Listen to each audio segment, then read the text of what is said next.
Dieu se laisse-t-il influencer par nos prières? Comment Dieu donne? D'aucuns pourraient objecter à ce qui précède que les affirmations bibliques ne concordent pas avec le point de vue que nous venons d'exposer. Je répondrai à ces objections par quelques passages familiers et fréquemment cités qui me reviennent à l'esprit. Invoque-moi et je te répondrai, je t'annoncerai de grandes choses, des choses cachées que tu ne connais pas. Jérémie 33. Invoque-moi au jour de ta détresse, je te délivrerai et tu me glorifieras. Psaume 50.15. Demandez et l'on vous donnera, cherchez et vous trouverez, frappez et l'on vous ouvrira. Matthieu 7.7. Il semble d'après ces passages et c'est ainsi que les générations ont pensé que c'est notre demande qui pousse Dieu à agir, persistante, continuelle, elle est nécessaire pour provoquer l'intervention de Dieu. On dit habituellement que Dieu veut par là éprouver notre foi, qu'avant d'exaucer nos requêtes, il cherche à produire en nous certains changements. Cette explication est, pour une part, indubitablement vraie, mais, sachons-le bien, elle ne l'est qu'en partie, car, si on considère la vérité entière, on se rend compte que cette explication laisse dans l'ombre une partie du sujet. Nous apprenons à connaître Dieu par analogie et quoique ce procédé ne puisse nous donner une connaissance complète de ses perfections infinies, c'est ainsi toutefois que nous nous rapprochons le plus de la vérité. Nous arrivons à connaître Dieu d'après ce que nous savons de nous-mêmes. Observez comment les hommes donnent. Parmi ceux qui soutiennent des œuvres de bienfaisance, nous pouvons distinguer 3 classes de donateurs, et, dans chacune, quelques nuances. Il y a celui qui donne parce qu'il est influencé par les autres. Si un homme habile ou un comité lui adresse un appel, lui présentant adroitement leur cause, utilisant habilement son caractère, sa position, son égoïsme, lui montrant la possibilité d'un gain, lui disant ce que donnent des hommes dans la société desquels il aime à être classé, et ainsi de suite touchant à tout ce qui peut l'intéresser, s'il persiste dans leur demande, il finira par donner. Il y mettra peu d'empressement, plus ou moins de bonne grâce, mais il donnera. Il y a une deuxième classe, celle de l'homme bienveillant et généreux, désireux de donner et d'être ainsi utile à ses concitoyens. Il prête une oreille attentive à l'exposé qui lui est fait et n'attend, avant de donner, que d'avoir pu se faire une idée de l'importance de l'œuvre en question et de la somme qu'il doit offrir, ensuite, il donne. La troisième classe de donateurs est moins nombreuse que les 2 précédentes, c'est celle des hommes qui prennent l'initiative de leurs dons. Tel, par exemple, regarde autour de lui, fait des enquêtes, médite sur les besoins si nombreux de ses concitoyens. Il décide de donner là où son argent peut être le plus utile, une fois qu'il a fixé son choix, il offre, lui-même, de donner. Sa générosité pourrait, il est vrai, être exploitée par des gens qui convoitent son argent pour d'autres œuvres que celles auxquelles il destine ses dons. Pour obvier à ce danger, il pose certaines conditions qu'il faudra observer et dont le but est d'établir des relations de sympathie entre lui et ceux qu'il voudrait aider. L'un désire ardemment que l'histoire du Christ soit connue du peuple innombrable de la Chine. Il donnera 5 millions et chargera la mission dans l'intérieur de la Chine d'en surveiller l'emploi, et cela d'une manière qui satisfasse à ses désirs d'évangélisation. Un autre confiera à l'Union chrétienne de jeunes gens de la ville qu'il habite une forte somme qui sera dépensée selon certaines conditions. Sa pensée n'est pas de fonder une organisation spéciale, mais d'en faire bénéficier une foule de jeunes gens de sa ville. Cet homme a appris à connaître cette association et il en devient ainsi un ferme soutien. Un autre a le sentiment que si le peuple pouvait avoir de bonnes lectures, il en tirerait dans la vie un énorme avantage, et le voilà qui offre spontanément une fortune pour fonder dans la ville une foule de bibliothèques. Grâce à ce dos splendide, des milliers de gens, qui aspirent à augmenter leurs connaissances, entrent en contact avec le donateur. Dans tous ces cas, la pensée du généreux bienfaiteur est d'obtenir certains résultats auprès de personnes qui, pour une raison ou pour une autre, lui sont sympathiques. Il est difficile d'assimiler les actions de Dieu aux nôtres, toutefois, de ces 3 manières de donner, il n'y en a qu'une, une seule, qui puisse nous indiquer comment notre Père donne. Quoique mes paroles puissent être taxées de superficielles, je suis de plus en plus porté à croire que la plupart d'entre nous croient, sans y réfléchir davantage, que Dieu exauce nos prières à la façon du premier donateur. D'autres l'assimilent au second. Il n'en est pourtant rien, ni l'une ni l'autre manière ne se rapproche de celle de Dieu, la troisième seule évoque le Dieu d'amour qui écoute et qui donne. Notre Père désire ardemment reconquérir son onde prodigue et chacun de ses enfants, il lui tarde de voir abolis les effets du péché et de contempler une humanité transformée. Pour atteindre ce résultat, il prend l'initiative. Mais tout ce qui est fait pour l'homme doit être nécessairement fait par l'homme, par son consentement libre et joyeux. Les obstacles à ce but ne sont ni innombrables, ni insurmontables, ils sont néanmoins nombreux et importants, le prétendant est fin, rusé et passé maître dans l'art de manier les hommes, les volontés sont faussées, affaiblies, les consciences sont souillées, les esprits sont endormis et les sensibilités désespérément émoussées. Le péché n'a pas seulement souillé la vie, il a faussé le jugement, sapé la volonté, et aveuglé l'œil intérieur. La tâche de Dieu s'en trouve compliquée, parce que tout changement doit nécessairement intervenir par l'intermédiaire de ces volontés faussées et diminuées. Mais, si difficile que ce soit, le plan de Dieu est simple, son appel est merveilleusement clair. Invoque-moi, dit-il, et je te répondrai, je t'annoncerai de grandes choses, des choses cachées que tu ne connais pas. Lorsqu'un homme l'invoque, cela prouve qu'il a déjà tourné sa face vers lui. Sa volonté a agi et agit doublement, en l'éloignant du mal et en le rapprochant de Dieu. C'est un simple pas, mais un pas capital. Cette invocation est le point de contact avec Dieu, le point où sa volonté et celle de l'homme s'unissent. Celui qui crie au secours est entouré de difficultés et soupire après la délivrance. Dieu, qui lui parle, a vu depuis longtemps ces difficultés et, de tout temps, il a désiré les écarter. Maintenant l'accord est complet et Dieu, grâce à cette volonté qui s'unit à la sienne, atteint facilement son but. Une vieille question. Cela nous amène à cette question si souvent posée, Dieu se laisse-t-il influencer par nos prières? Aucun problème n'a été plus souvent et plus sérieusement discuté. Des incrédules, doublés de savants, ont répondu nettement, non. Des chrétiens, des gens instruits, mais possédant une forte foi, ont répondu avec une certitude égale, oui. Fait singulier, ils ont raison les uns et les autres, non pas, il est vrai, qu'il ait raison dans toutes leurs affirmations, ni dans toutes leurs croyances, ni même dans toute leur manière de penser, mais dans leur conclusion dernière, exprimée par ces mots si brefs, non. Oui. La prière n'influence pas Dieu. La prière influence sûrement Dieu. Elle n'influence pas son but, elle influence ses actes. Chaque chose pour laquelle on le prie, chaque chose juste, évidemment, a été déjà l'objet de ses pensées, mais il ne fait rien sans notre consentement. Son plan a été entravé par notre manque de bonne volonté. Quand nous apprenons à connaître ses intentions et que nous en faisons un objet de prière, nous lui donnons par là même l'occasion d'agir. Il en résulte un double effet, heureux pour l'homme, néfaste pour Satan. Notre simple consentement annule l'opposition du diable, il ouvre les voies à Dieu et enlève les obstacles. La route, dès lors, est libre pour l'exécution du plan prémédité. La question des lois de la nature, introduite parfois à ce sujet, est affaire purement accessoire. Elles ne sont que les simples moyens d'action dont Dieu se sert en face des forces secondaires, elles ne rentrent pas dans le plan de Dieu qui n'a pour but qu'un résultat moral. Que le soleil reste quelques minutes de plus au-dessus de tel ou tel point de la Terre, c'est un simple détail de fort peu d'importance pour le Créateur, son pouvoir n'en est pas affecté, car tout est entre ses mains, son plan non plus n'en est pas modifié, car il a pour but des résultats bien plus sérieux. Le péché a plongé la Terre dans une situation si critique, que de telles interventions sont parfois nécessaires, pour que le plan de Dieu puisse se réaliser. Dans les situations critiques, toute règle de conduite, divine ou humaine, est changée. C'est alors qu'on peut juger de la valeur d'un homme. Si un homme jette à terre le fardeau qu'il porte et se précipite au milieu de la rue, si, sans motif apparent, il saisit convulsivement quelque chose sur le sol, nous concluons immédiatement qu'il est faux. Mais s'il accomplit le même acte pour se précipiter au secours d'un petit enfant qui trottine presque sous les sabots des chevaux ou sous un tramway électrique, personne ne pensera à le critiquer, on admirera au contraire son courage, sa décision, et on attendra avec anxiété le résultat de son intervention. Les situations imprévues obligent à une initiative particulière, quand elles se produisent, elles mettent notre force à l'épreuve, elles justifient nos actes et elles expliquent d'une manière satisfaisante ce que rien d'autre ne pourrait expliquer. Le péché a plongé le monde dans une situation critique. Mis en présence de ce fait terrible, serons-nous des hommes de prière, des hommes capables des plus grands efforts que l'on puisse demander à des créatures mortelles. En face de ce fait inouï, commencerons-nous de comprendre l'intervention de Dieu dans l'histoire et dans nos vies. Le plus grand événement qui eut lieu sur la terre, la croix, fut, lui aussi, un événement imprévu sortant des lois de l'histoire. Le fait que la prière ne produit aucun changement dans la pensée et dans le but de Dieu révèle d'une manière touchante son amour merveilleux. Supposons que je désire vivement quelque chose et que cette chose me soit absolument nécessaire. Je vais à Dieu et je la lui demande. Supposons aussi qu'il hésite à m'exaucer, qu'il n'ait pas le désir de m'accorder l'objet de ma demande, qu'il hésite vraiment. J'insiste, je plaide, je persiste dans mes applications, et Dieu, peu à peu, est frappé de mon sérieux, il voit que j'ai besoin de cette chose, dans sa bonté, il m'accorde ce que je demande. N'est-il pas un Dieu d'amour d'écouter ainsi mon appel? Assurément. N'avons-nous pas vu souvent de telles scènes se passer entre l'enfant et son père? L'enfant pense en lui-même, comme mon père m'aime.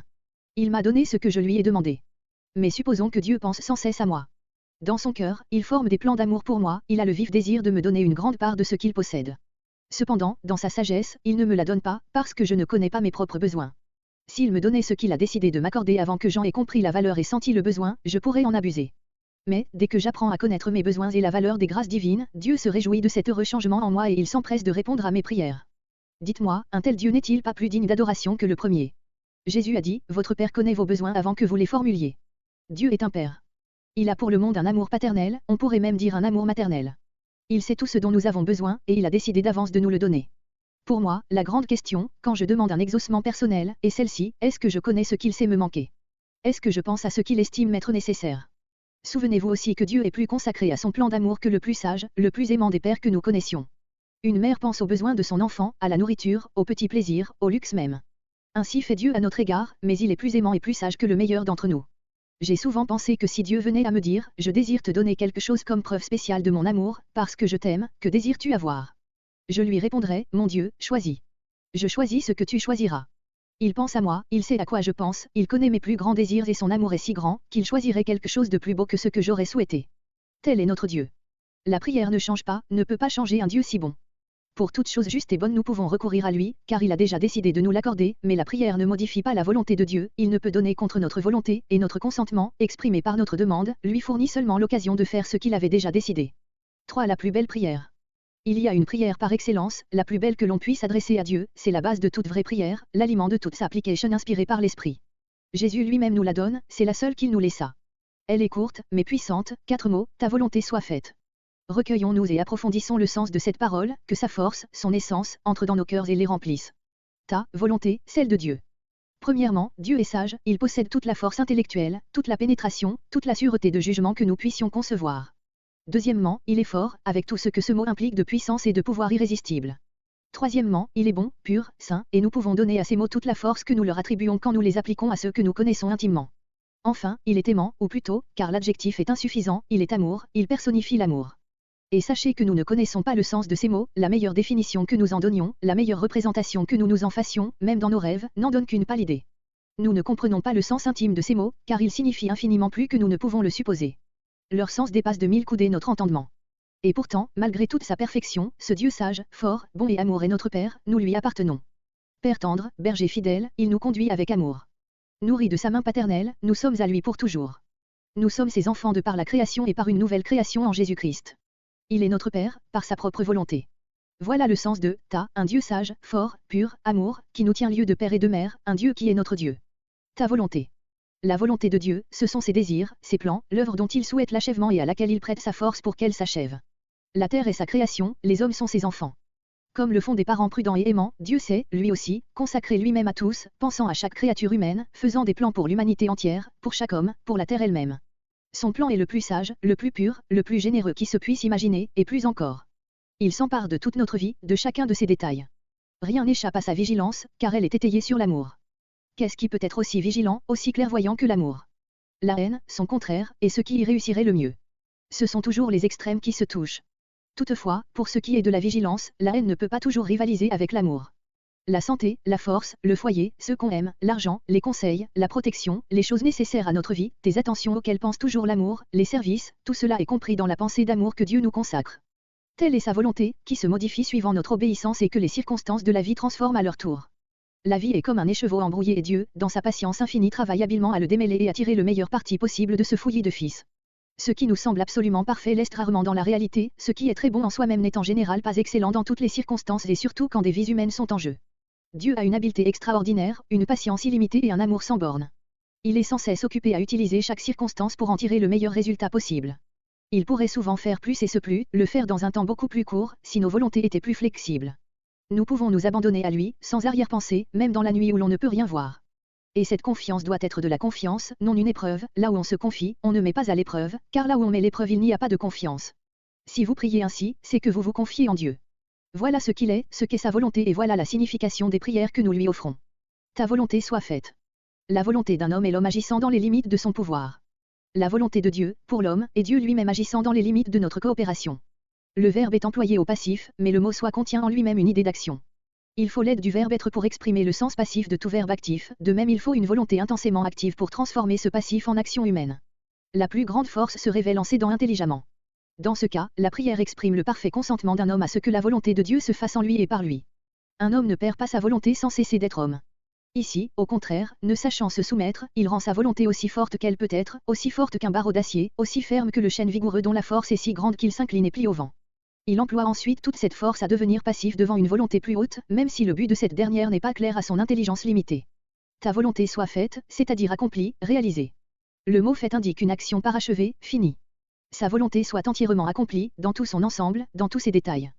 Ces mots n'expriment pas seulement le sérieux désir d'un cœur qui prie, mais la volonté déterminée que chaque événement de la vie soit soumis à l'action du plan de Dieu. Quand cette prière est faite avec sincérité, elle change complètement le cœur des hommes qui la font et le plan de Dieu se réalise dans leur vie. Ces mots éloignèrent d'un trône puissant le plus grand juriste de la terre, le législateur hébreu, pour l'amener à rechercher l'alliance d'une race d'esclaves. Ces mots firent abandonner au prophète Jérémie, ce géant spirituel, un commandement facile et agréable, pour lui confier une cause méprisée dont lui-même ne devait retirer que de la honte. Ces mots arrachèrent Paul à la place en vue qu'il occupait, pour le conduire chez un peuple où il endura des souffrances inouïes qui se terminèrent par une mort sanglante. Ces mots, enfin, ont fait renoncer Jésus, le Fils de Dieu, à un royaume pour le conduire à la croix. Dans chaque génération, le prestige de ces 4 mots a transformé des vies et leurs multiples ambitions. Ta volonté soit faite, voilà la prière par excellence qui a été l'instrument de Dieu dans toutes ses grandes actions parmi les hommes. Cette volonté est faite partout, dans la totalité des mondes créés par Dieu, il existe une seule exception, notre terre est la partie du monde spirituel qui lui est alliée. Partout ailleurs, c'est l'harmonie complète avec la volonté du Père. Sur notre terre seule se fait entendre la note discordante de la résistance. À cette prière se rattachent 2 clauses qui lui donnent son caractère particulier et l'expliquent, elles ont été ajoutées pour en rendre le contenu plus clair. La première de ces clauses donne l'étendue de sa volonté, la deuxième montre l'opposition faite à cette volonté, ses conséquences pour nos propres vies, pour la race et pour la terre. Voici la première clause, ton règne vienne. Dans chacune de ces courtes sentences, ta volonté soit faite, ton règne vienne, le mot sur lequel tombe l'accent est ton. Ce mot marque ici un contraste absolu. Il y a maintenant sur la terre un autre royaume, il y a aussi une autre volonté. Cet autre royaume doit disparaître pour que le règne de Dieu puisse venir. Les deux royaumes en question sont opposés en tout, ils sont rivaux, ils se disputent la même suzeraineté, le même territoire, ils ne peuvent coexister. Charles et Cromwell ne pouvaient vivre ensemble à Londres. Ton règne vienne, sous-entend nécessairement cette autre demande, que l'autre royaume disparaisse. Ton règne vienne, signifie aussi, ton roi vienne, car, dans la nature des choses, il ne peut y avoir de royaume sans roi. Par la même déduction, ces mots signifient aussi, que l'autre prince parte, celui qui prétend être le véritable héritier du trône. Ta volonté soit faite, c'est encore, pour la même raison, que l'autre volonté soit annihilée. La deuxième clause contenue dans notre prière est ajoutée pour manifester la force de l'action divine et celle-ci, délivre-nous du mal. Ces deux sentences, ta volonté soit faite, et, délivre-nous du mal, sont unies par un lien tout naturel. Chacune suppose l'autre. L'action complète de Dieu dans nos cœurs nécessite l'émancipation de toute influence mauvaise, soit directe, soit indirecte, soit encore héréditaire. Être délivré du mal signifie que toute pensée et tout plan de Dieu à notre égard doivent être entièrement accomplis. Il y a, dans le monde, de grandes forces à l'œuvre, deux forces qui se heurtent sans cesse et que nous retrouvons dans le développement de l'histoire et de nos vies. Chez beaucoup d'entre nous, chez nous tout même, quoiqu'à des degrés très différents, ces deux volontés se combattent sans cesse. L'homme est le vrai champ de bataille, la lutte la plus terrible se passe dans sa volonté. Dieu ne veut pas accomplir sa volonté chez un homme sans que ce dernier y consente, Satan, lui, ne le peut pas. Le point de départ de la lutte contre la volonté de Dieu est l'influence du diable, et, d'un autre côté, ce qui traverse effectivement les plans de Satan, c'est un homme entièrement consacré à faire ce que Dieu veut.